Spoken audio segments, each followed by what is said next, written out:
So, hi guys, welcome back to Young and Ambitious in Africa. If you're new here, do subscribe. If not, and if also you're new, do share the video and hit the like button. So, in today's topic, we're going to discuss the importance and know hows of professional networking for young guys like me and you. And today we are joined by Amina Islam, PhD. Welcome to the channel, Amina. Thank you. Thank you so much. I'm glad to be here. So I'll start by reading some of her achievements and some of the things that she's been able to do. So Amina is a user researcher at Microsoft. She is also a PhD holder in interdisciplinary engineering with a focus on digital rock physics from Mazda Institute of Science and Technology. She also offers mentorship for guys and ladies and anyone who is behind her. So I challenge you, young ladies, to reach out to her on, is it Uplist or Adlist? I'll put the link in the Oh, it's description of this video. It's ADP list. Yeah. ADP list, sorry. Yeah, I'll just put the link to that in the description. You can just find it below. So now that we've introduced the professional, maybe you can introduce yourself as a person, tell us a bit of who you are, maybe a little bit of what motivates your daily work and life. Okay. Thank you so much for this introduction. Moving on to the personal. What's interesting about me is that um, I'm very focused on my solitude. So growing up, I've always been an introvert, super introverted. So connecting with people has always been hard for me. So what happened was I grew up in the Middle East, in the United Arab Emirates, and that's where I got my PhD.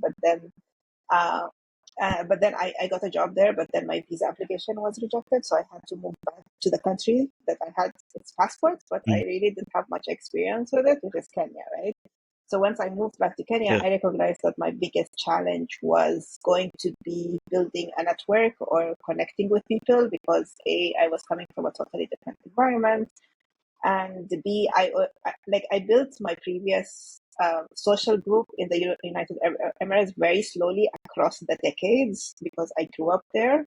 But then waking up one day in a new country and trying to figure out that really, that's a challenge. Um, yeah. So once I figured out that challenge, I actually started learning more about networking, about building relationships, and things like that. So it's a topic that I've actually learned first through books and then by experience and applying the ideas that I got into. So that's actually my personality. So right now I'm actually very into learning out loud about relationships, about what makes us connect, emotional intelligence, things like that. Awesome. Can see we have a lot to discuss. But Yes. before we jump into your switch from UAE to Kenya, I also want to know one thing. When you were growing up as a little girl, what Mhm. did you want to know? What did you want to do when you became an adult? This is actually very interesting because I think ever since I was a kid, I always thought I liked the idea of teaching. But then the challenge there was that I really liked my solitude a lot. So I'm like, I like to teach, but I don't like the idea of being inside the classroom because I actually tried volunteering as a teacher when I was a sophomore in undergrad. And I didn't like that idea, like, standing in a class, being with people. I'm like, I like my space. So let's just look at it. That's an interesting challenge, right? I like educating, but from a distance. Ah, nice.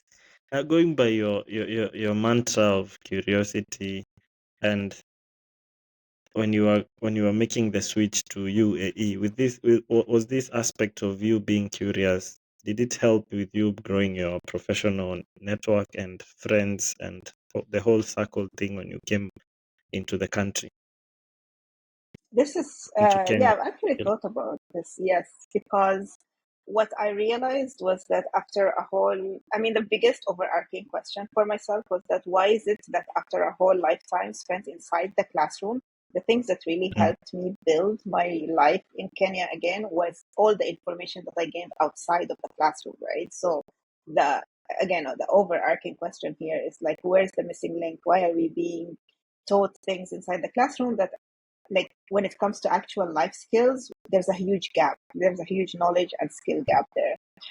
Let's jump into the practical aspects of things. As a stranger and the strangers you meet the first time you start working and start living around the country, how does one as an introvert approach strangers and try to grow these new professional relationships or friendships? So that's actually interesting. My answer will be very surprising because it's not really about the other person or the other person you're meeting in that, the other professional in the room, but you have to start with a sense of self-awareness about who you are as a person and what your values are as a person, and then what your strengths and skills are as a person, right? Because we're talking about the professional realm here.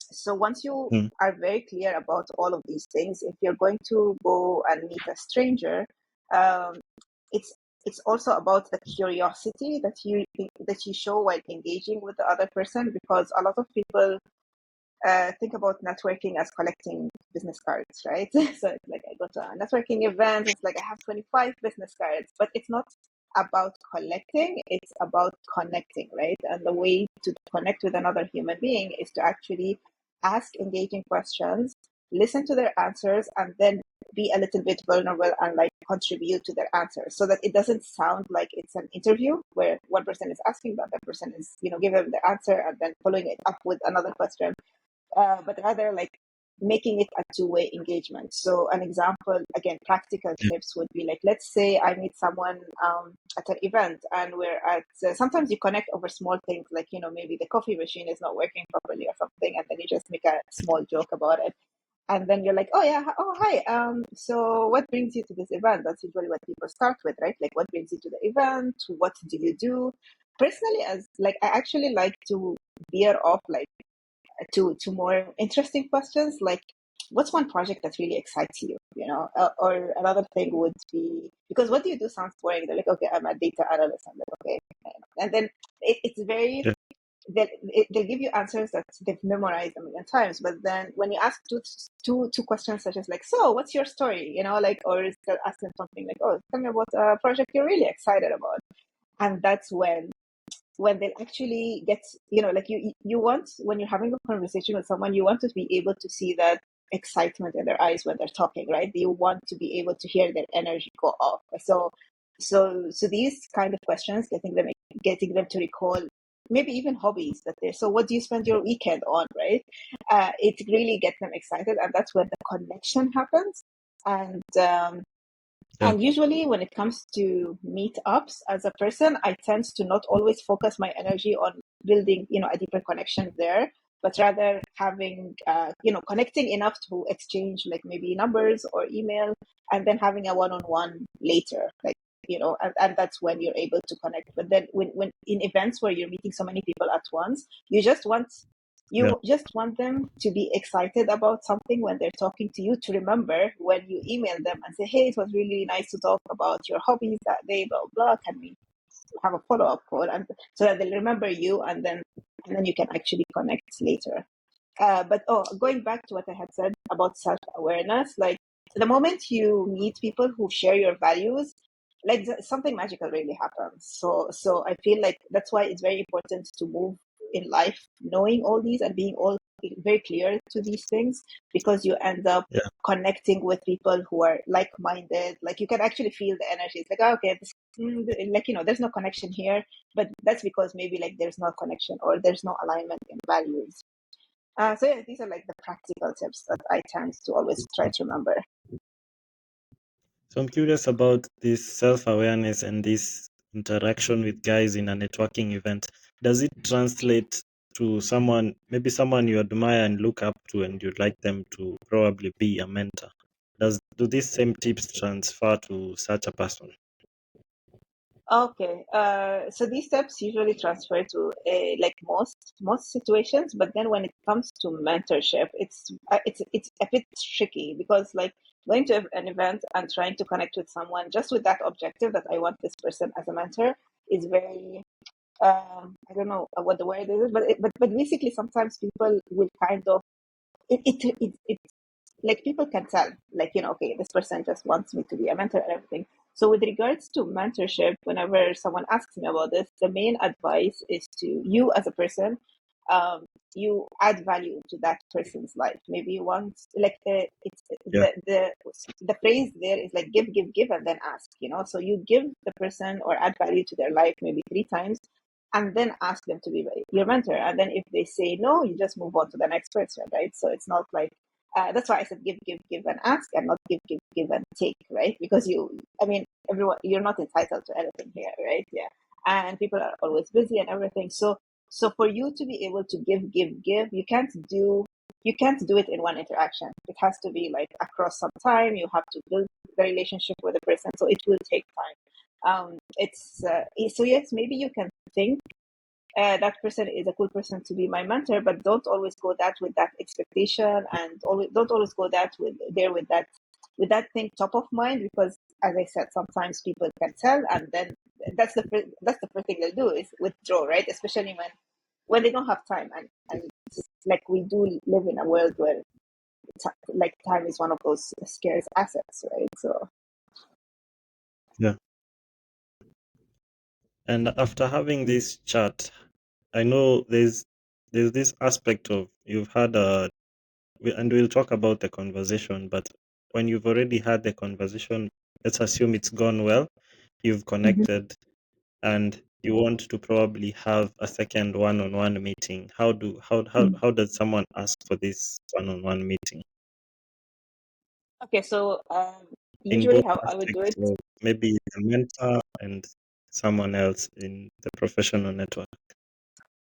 Okay, so the kind of guiding principle there is to make it as easy as possible for the other person. So make it easy. If you want it to be one-on-one, make it easy, as in make it like, you make sure that you're available like in their location. And if you're doing it as a video call, again, you set up everything, so make sure that it's not just them. Make sure that you're the one who's ready to set up everything, so make it easy for them. Usually with people who are mentors or who are at a very high level than you are, I would ask for 20 minutes max. Like, anything more than 20 minutes is just like, just ask for 20 minutes. And Hmm. because it's low enough for them to not say no, kind of thing. And this is something that I've learned even during the pandemic, because so many people were stuck at home. So they were very open to 20-minute chats with, like, people who would reach out to them over professional network, because they're like, okay, it's just 20 minutes, so I can give them that much time. So basically, that philosophy of give them an offer they won't refuse. Basically, make it easy for them, ask for 20 minutes time, and that's it. And if they say no, again, sometimes, and this is something that sort of we learn as mentors with time, because so many people ask for our time, right? So one thing that we learned, that if someone is really serious, if you tell them, get back to me in a month, they will get back to you in a month. So this is advice for the other side of the spectrum, who are the mentors, that if you want to check how serious someone else is, you might, and you don't have the time for real, like, then you might want to tell them to, like, follow up with me in a month. And if they do follow up with you, then it does show that this person is putting in the efforts. When it comes to these professional mixers and events, how often should someone should attend these events, and which particular social events are great for professional networking, especially for younger guys who are looking for maybe jobs or anything? Yeah. Okay, so this is interesting, because I think the answer is always it depends, right? So it depends on what your goals are. It depends on where you are in your career. It depends on uh, because I feel like, especially for younger students who are just graduating, sometimes the opportunities come with regards to the universities. So their universities tend to set up something, and then you have the other one. But for me personally, it will be like something like, because I was starting sort of from scratch. I was sort of also older. I actually did make use of meetups, where on meetup.com, of topics that are of my interest. So I think EdTech was one of them, and then some other couple of them tech related. Um, I can't remember the names right now, honestly. And because of the pandemic, so many of them moved to virtual.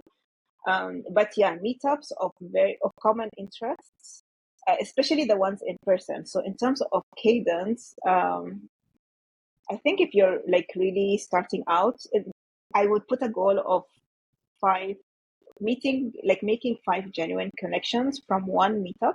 So maybe you can have even Yep. one meetup per month, or one meetup every 3 weeks, so that you have also the time to follow up with these people. Yeah. What about social events? Maybe there is a social event organized, say an end of year party at the office or a family gathering. Are these good places to try and make new professional connections? As a person, I think I would say, because some of them tend to be very loud, right? Like I think I think it really depends on Yeah. the setting, on how the setting is going to be like, because I tend to like those events that are much smaller. So let's say maybe 20 to 50 people in the room. So you're more likely to connect with people based on interests and things like that. But then when it's a social event, like let's say an end of year party, there's a lot of music going on and drinking. Yeah, as a person, like that's definitely not my scene. So I wouldn't go there. But then I wouldn't know, like I wouldn't have an opinion on it, yes, just because it's not really my scene, because I always imagine, oh, it's going to be loud, there's going to be drinks, so yeah. Okay. Okay. Uh, Maybe you guys can leave a comment below if you have experience with such events and you know how to network in such events. You can give some advice in the comment section below. Now let's jump into. I know you, with experience, you've mentioned that you, growing up, you like solitude. So you've definitely met other people like you who are technically gifted or very brilliant, but on the flip side, they're introverts. They don't want, or they're not comfortable with social occasions. How do they put themselves out there? Let's say, what word of advice, maybe from experience or from any other practical side of things, would you give to guys? Mm. Okay, I think the interesting part there is that a lot of it is um mind work, so or resetting your own mindsets, because as a person who grew up very socially anxious, I used to always, like, I used to go to events, but of course I'll be the person right next to the food. Where is the food? Or I'll attend with my friend and I will leave without having connected with anyone new, because I spent the whole time talking to my friend. And I realized with time that a lot of it was a mindset thing, because you're, as a socially anxious person, you think that, oh my God, what will people think about me? They'll think I'm really stupid and this and that. And that. So the mindset shift there was, nobody's nobody cares about you. Like, I mean, it's very hard to hear, but nobody's thinking about you. Everyone's thinking about themselves. Everyone's thinking about the food. So nobody really is scared. Like, so as I said, like, I think that thought was a bit liberating in a way, that especially with it. So you actually feel like you can put yourself out there, and yes, maybe you might blunder, but then it's fine, because that's how you learn. And again, I feel like with people skills, why it was a bit hard for me to build is because you always need to put yourself in these experiences in order to grow and learn as a person.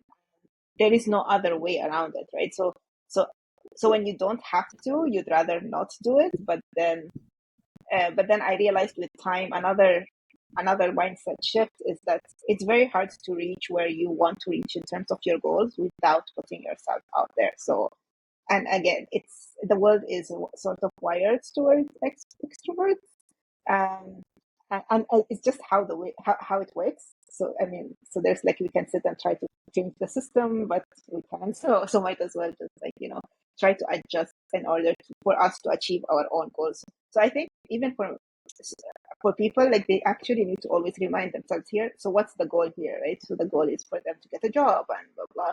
And yes, they can spend so many hours applying online, but then that one-on-one personal connection can make a huge difference, especially when someone refers you to a role and things like that. So, and another thing is that we always anticipate that bad things are going to happen because we think to ourselves that, oh, I'm not good enough. Oh my God, this person will think I'm really stupid. But then you get really surprised by the people you meet. Like in general, people are kind. In general, people are welcoming, right? So, and everyone's forgiving in terms of small, tiny mistakes and things like that. So once you go to the world with that attitude that people are good, like on average, everyone's good, and that's when you kind of like feel better about these interactions and putting yourself out there. There. Now that you mentioned the mindset shift, there are two things I've heard about, but I've never experienced because uh, what is the personality test says I'm an introvert, but I've never experienced these two particular things: people or social exhaustion and anxiety. Those two things, I think two or three friends of mine in my social circle mentioned that they normally affect them in social scenes and networking scenes. So how do they balance it? How do they manage, especially if probably you have an anxiety attack in the middle of a room, a social room, and you Mm. are trying to have a conversation with someone, Okay, and so maybe you actually, get this the is all feeling beyond the you scope. want to go So home I was just gonna in the middle of an event.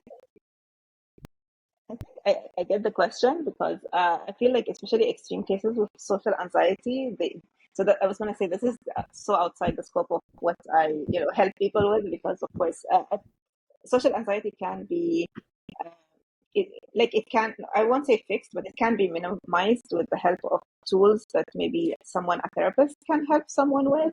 So Yeah. it especially when it's very extreme, then I would say seek professional help, like in terms of a therapist, right?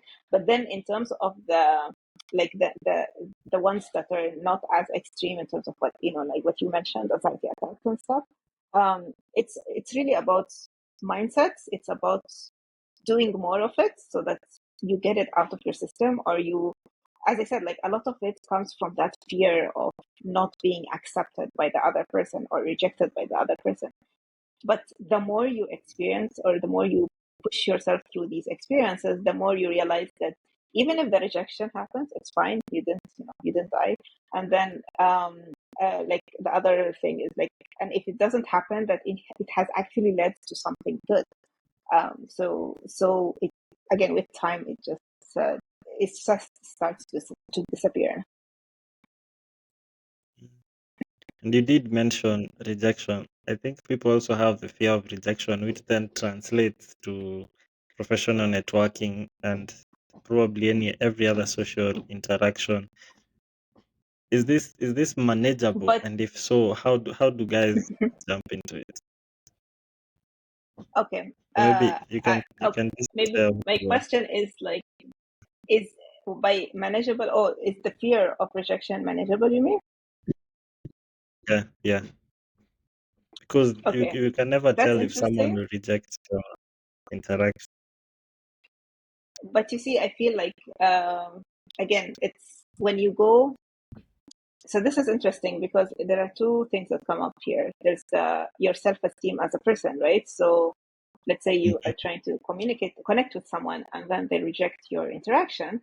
And then when you start personalizing it, and you're like, oh my God, nobody likes me, and it affects your self-esteem. It's really not a reflection of them as much as it is a reflection of you, right, as a person.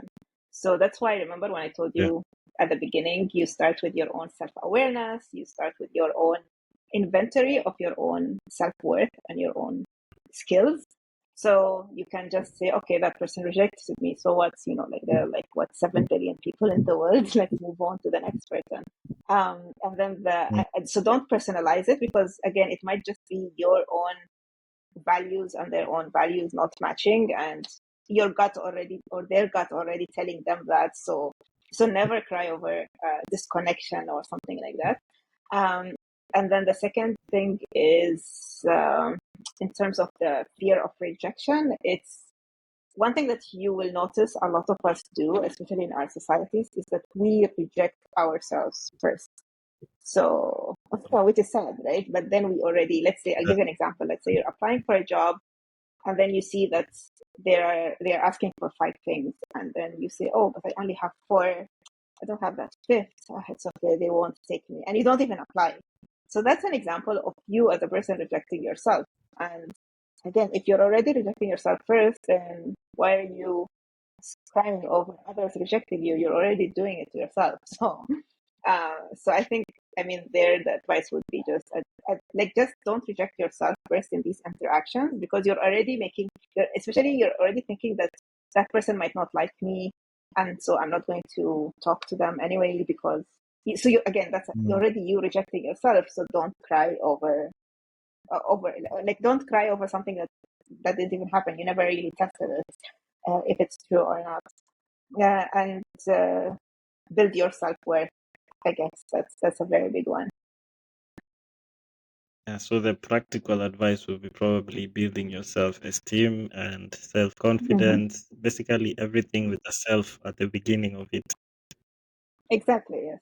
Which is why you see Uh, you need solitude at the beginning. So that's why for me I think it was is, a bit easier, because I did the solitude work for a very long time. So by the time I went up, oh, okay.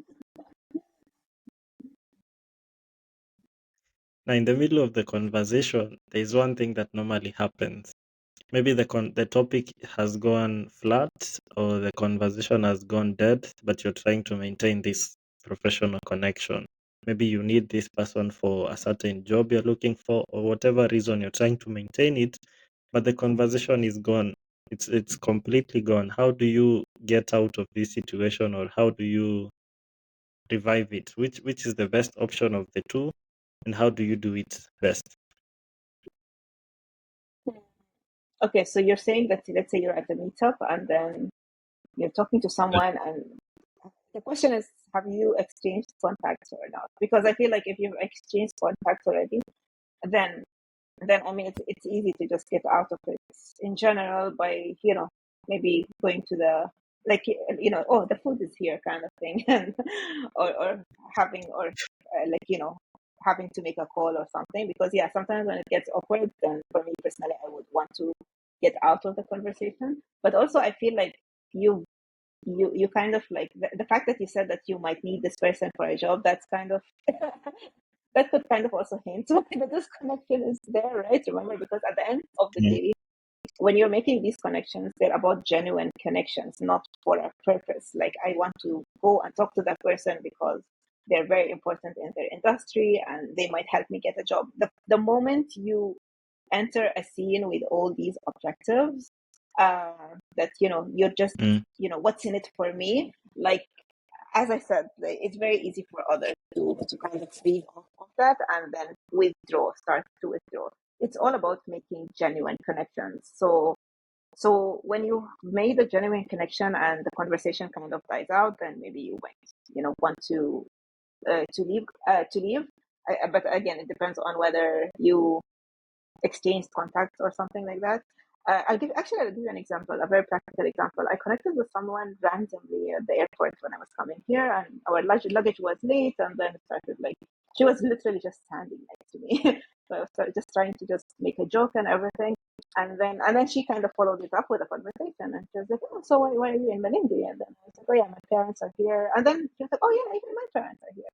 And in the span of literally 5 minutes, I could tell we had a lot in common, because she also worked in Bahrain as an expatriate, and it literally, like, the time it took for the luggage to come out, and I could tell, the energy kind of like, like matched, um, and I knew that, okay, this is an interesting connection. We already had like a lot of similarities, and I just exchanged contacts at the time, and I was like, let's just have a conversation at some point, uh, or let's connect after this, because I could tell that, like, I could tell that we had a lot of similarities. So these things are kind of sort of obvious for you when in terms of like making authentic connections, because there will be people, and especially for us like ladies in certain mix-ups, where you will not feel comfortable with the person at all, and they'll ask for the number, and I'm like, no, it's okay. Like, I would not share my number.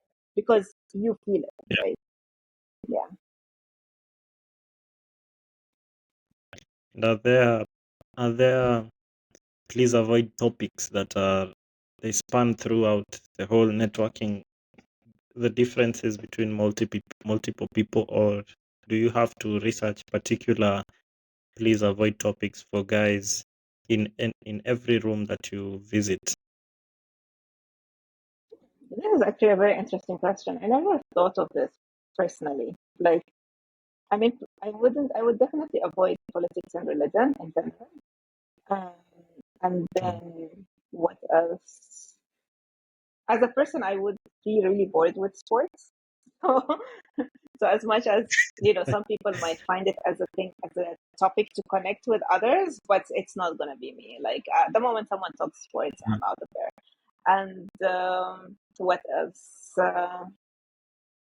Yeah, I actually don't know if I have an answer, like a very specific, comprehensive list of answers for that. So I guess sorry about that. What about the weather? Is it, normally when I if I'm talking about the weather, then I know that conversation is not going to work. So I don't know if that is a topic that people You'd people be normally surprised. find interesting. You'd actually be surprised about the weather conversation. I think I don't know if I've read this somewhere, but there seems to be like two minds when it comes to small talk, that it's not Mm. as bad as you think. Like, especially if you don't make it the very sole thing that you're talking about, if it's just a starter, like the weather Yeah. conversation, the family, weekend, it's actually not a bad conversation starter. Yes. And I was saying you'd be Mm. surprised because I remember talking to someone and I was like talking to the weather. And I was like, yeah, it's been raining. What cats and dogs and elephants? And then they made me laugh. And I was like, oh, this is a cool person, right?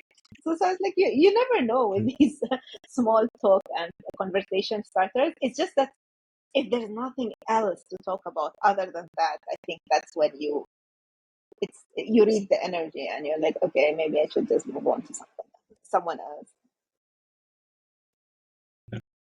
Yeah. There's one of I think I saw that you were part of it. Was it the room? There's one event I attended in the room, and they mentioned something about researching the guys that you're going to attend the event with.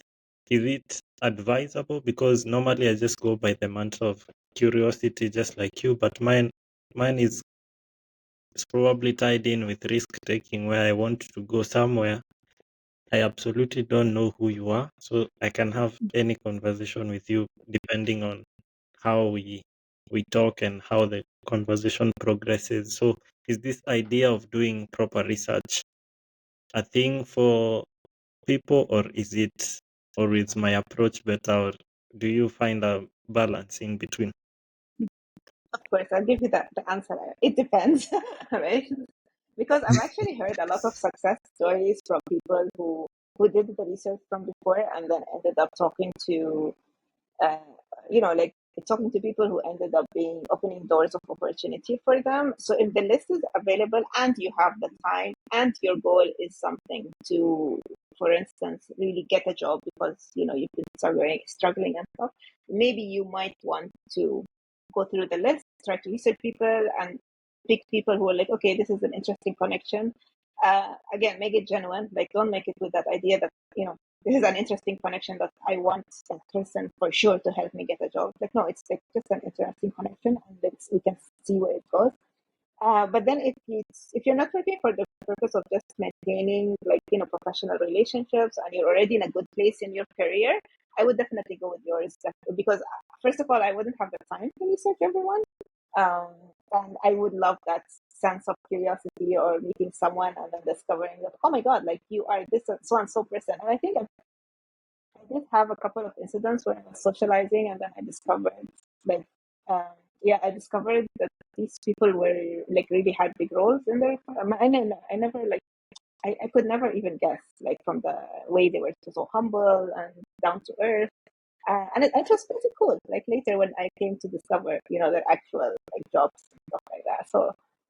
So yeah, it depends. So what would be? I don't want to take much more of your time. I'd like probably to hear. What will be your final word for guys out there who, younger guys like me and other probably ladies who have multiple reservations in social networking settings and other guys who have similar challenges? What would be your final word of advice to these people?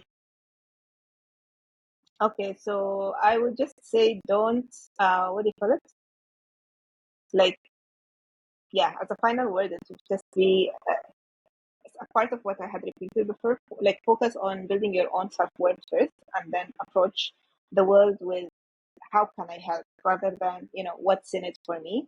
And also, Mm. yeah, don't reject yourself before others reject you. So just keep an open mind, connect based on similarities, interests, and values, and good luck. So again, thank you very much for joining us. Thank you for taking the time. I know it's holiday Oh, thank week. you so much. Yeah.